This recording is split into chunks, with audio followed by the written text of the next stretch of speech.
खरं तर जेव्हा MLTRचं प्रशिक्षण लागलं होतं तर आपल्याला 90% लोकांच्या मनात हे होतं की आम्हाला का, कारण त्याच्या अगोदर 3 बॅचेस झाल्या तर कृषी साहेबांचा उल्लेख होता, त्यामुळे आमच्यासाठी हे ॲक्च्युली नाही आहे, ते कृषी साहेबांचं होतं आणि आम्हाला देत आहे की याच्या मागचा हेतू त्यावेळेस कोणाला क्लिअर नव्हता. आणि बऱ्याच लोकांचं असं होतं की विनाकारण 3 दिवस त्यातला आणि सुट्टीचा दिवस व्हायचा ना, असं बऱ्याच लोकांच्या मेंटलीमध्ये होतं. पण इथं आल्यानंतर असं वाटतंय की नाही पाहिजे, कारण आपण आपलं आयुष्य सध्या घड्याळ्याच्या काठासारखं आहे.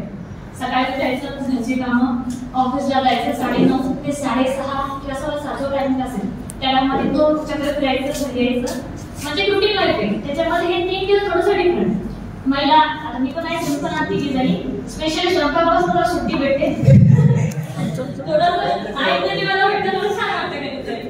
आणि त्यात एवढं 3 तास वगैरे, कारण घरी नॉर्मल एवढा वेळ आपण देतही नाही आणि तेवढं राहते. आणि कसं असतं थोडंसं बाहेर पडलं की आता माझ्या तालुक्यातल्या माझ्या सभेमध्ये काय चालतं इतकंच मला माहिती राहतं. त्यांचं ते किंवा 2 लोक इथे म्हणजे कॉन्टॅक्टमध्ये असतात, त्यांना विचारायचं की तुमच्याकडे काय सुरू आहे, वेगळं काही असं नाही का. आज आपण इतके जण झालो, 3 दिवसात आपण बघितलं की प्रत्येकाकडे खूप काही असं असते की आपल्याकडे नाही की दुसरीकडे असते.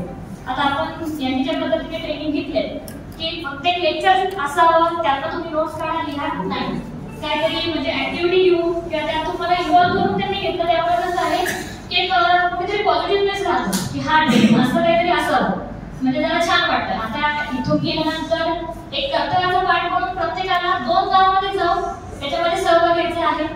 तर प्रत्येक कर्तव्य करून इथं काहीतरी शिकलो आहे ते कोणाला तरी देता येईल या उद्देशाने जर केलं तर माझं असं वैयक्तिक मत आहे की अजून छान पद्धतीने करता येईल. मी त्या दिवशी बोलताना म्हटलं होतं की थिंक पॉझिटिव्ह आणि पॉझिटिव्ह वेनेच करा, खूप काही चांगलं आहे आणि अजून काही करता पण. प्रशिक्षण जे मिळालं ते अतिशय छान होतं आणि ते जेवणाची व्यवस्था सुद्धा, त्याबद्दल सर्वांचे मनपूर्वक